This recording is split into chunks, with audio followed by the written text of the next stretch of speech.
The story of the Phoenicians is a tale that stretches across the shores of the eastern Mediterranean, winding its way through the annals of history and weaving a tapestry of innovation, connectivity, and remarkable resilience.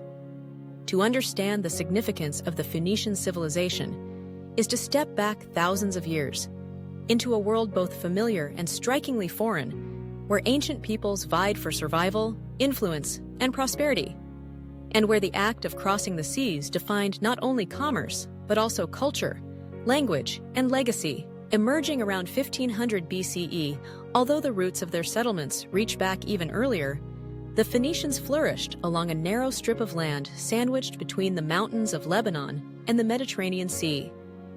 Their principal cities, Tyre, Sidon, Byblos, and later Carthage, rose as hubs of commerce, craftsmanship, and cosmopolitan exchange. Unlike the sprawling empires of Egypt or Mesopotamia, the Phoenician civilization was not unified under a single ruler or central government. Instead, it was a loose confederation of fiercely independent city-states, each governed by its own king and administrative structure. Yet, what bound them together was their language, their seafaring prowess, and a shared culture honed by centuries of navigating both the challenges and opportunities presented by their environment. Geographically, the Phoenician heartland was a land of contrasts, a narrow coastal plain featuring rocky inlets and natural harbors, backed by cedar-clad mountains whose timber would become one of the most prized resources in the ancient world. This landscape shaped their destiny. With limited room for agriculture or territorial expansion on land, the Phoenicians looked to the sea. Over generations, they mastered the art of shipbuilding and navigation, developing vessels that could not only hug the shores, but also brave the open waters. Their galleys, powered by both sail and oars, became iconic symbols of Phoenician ingenuity. The sea was not merely a highway for goods, but also a conduit for ideas. As merchants, the Phoenicians forged trading networks that spanned continents, linking the cultures of Egypt, Anatolia, the Near East, North Africa, and the Mediterranean islands. Their ships carried not just goods, timber, glass, metals, textiles, dyes, and pottery, but also stories, religious beliefs, technologies, and a remarkable script that would profoundly influence the history of writing. Perhaps their most enduring and transformative contribution to the world was the development and spread of the alphabet. Unlike earlier systems, such as Akkadian Cuneiform, Uiform, or Egyptian hieroglyphics, which were complex and required years of specialized learning, the Phoenician script was elegantly simple, consisting of a limited set of characters representing sounds rather than entire words or concepts. This innovation made literacy accessible not only to scribes and priests, but to merchants and common people, democratizing information and accelerating the flow of ideas across vast distances. From the Phoenician alphabet, the scripts of the Greeks, Romans, and ultimately modern Western languages would evolve, thread by thread, weaving an unbreakable bond with human progress. Yet the Phoenicians were more than just traders and scribes. Their craftsmen became renowned for their skills in glassmaking, metalworking, weaving, and most famously for producing a vivid purple dye known as Tyrian purple. Extracted laboriously from the murex sea snail by the shores of Tyre, this rich, vibrant dye became a symbol of royalty and status throughout the ancient world, coveted by emperors and aristocrats alike. In every port where their ships docked, Phoenician products were treasured, their artisans sought after, and their influence deeply felt.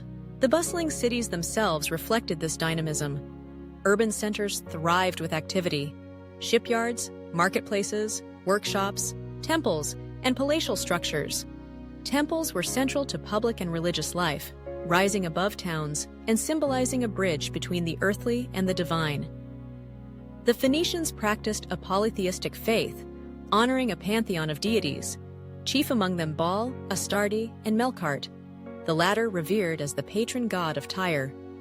Their beliefs, rituals, and iconography would, over time, intermingle with those of neighboring cultures, leaving subtle yet significant imprints across the region. Politically, Phoenician city-states balanced rivalry and cooperation with diplomacy, and, when necessary, with fortification and arms. Sometimes overshadowed by the great powers around them, first Egypt, then the Hittites, Assyrians, Babylonians, and Persians, the Phoenicians proved adept at forging alliances, paying tribute, or even serving as intermediaries between rival empires. Their resilience in the face of external pressure was as much a product of their pragmatism as their adaptability. It is on the seas, however, that the Phoenicians truly left their indelible mark. Their navigation of the Mediterranean, and even beyond, remains one of the most remarkable feats of the ancient world. Legends speak of Phoenician sailors venturing as far west as the Atlantic coast of Africa, perhaps even reaching the British Isles in search of tin, a valuable commodity for bronze making. Along their routes, they established colonies and trading outposts, the most famous of which was Carthage on the North African coast. Carthage would, in the centuries to follow, rise to become a mighty empire in its own right, outlasting the mother cities of Phoenicia and engaging in epic struggles with the burgeoning power of Rome. Colonization for the Phoenicians was both strategic and generative.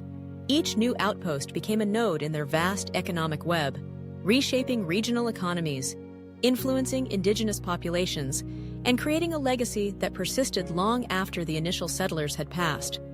The blend of Phoenician traits with local customs produced new hybrid cultures, evident in architecture, art, and religious practices across the Mediterranean basin. Despite their far-reaching influence and dynamic achievements, the Phoenician civilization was never an empire in the sense we often understand. They did not build massive armies to conquer and occupy vast territories. Instead, their power radiated from the exchange of goods and ideas, from mutual benefit and interconnectedness, and from an openness to the world around them. In times of crisis, this web both shielded them and exposed them.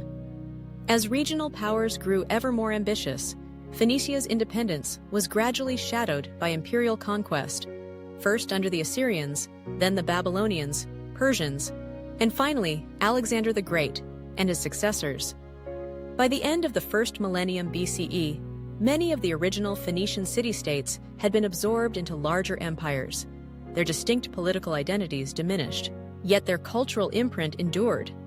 The scripts, techniques, beliefs, and art forms they fostered continued to influence successor societies in the Near East, Mediterranean, and beyond. Even as their language gradually faded, supplanted by Aramaic, Greek, and eventually Latin, echoes of their voice are still heard in the institutions and languages we use today. For centuries, much of what was known about the Phoenicians came secondhand, filtered through the writings of their neighbors and rivals, the Greeks and Romans, who marveled at Phoenician ships or demonized their enemies from Carthage. Archaeological discoveries continue to shed new light on their everyday life, their achievements and their worldview, helping to replace myth and misunderstanding with a richer, more nuanced picture. To reflect on the Phoenician legacy is to reflect on the power of connection. Theirs was a civilization built not upon conquest, but upon curiosity, a willingness to traverse new waters, to engage with new peoples, and to adapt tirelessly to ever-shifting circumstances. In their harbors, the world met and mingled. On their ships, the boundaries between cultures dissolved. And through their alphabet, the words of countless generations traveled farther than any single vessel. The story of the Phoenicians reminds us that history is not only about borders and battles, but about bridges, between cultures, between ideas, and across the gulfs of time. Their achievements invite us to consider the transformative power of exchange, the quiet yet lasting impact of innovation, and the possibility that even the narrowest strips of land can open up vast horizons. As we look back on the Phoenician civilization, we see more than a distant past. We see the roots of our own interconnected world, the seeds of commerce, creativity, and communication sown across tides and centuries. We recall a people who, faced with the limits of their land, chose to seek their fortunes upon the endless blue, shaping not only their own future, but the destiny of all who would come after. And so the Phoenicians endure, not simply as traders, sailors, or inventors of an alphabet, but as a testament to humanity's constant quest to connect, create, and chart new courses across seas and through history itself.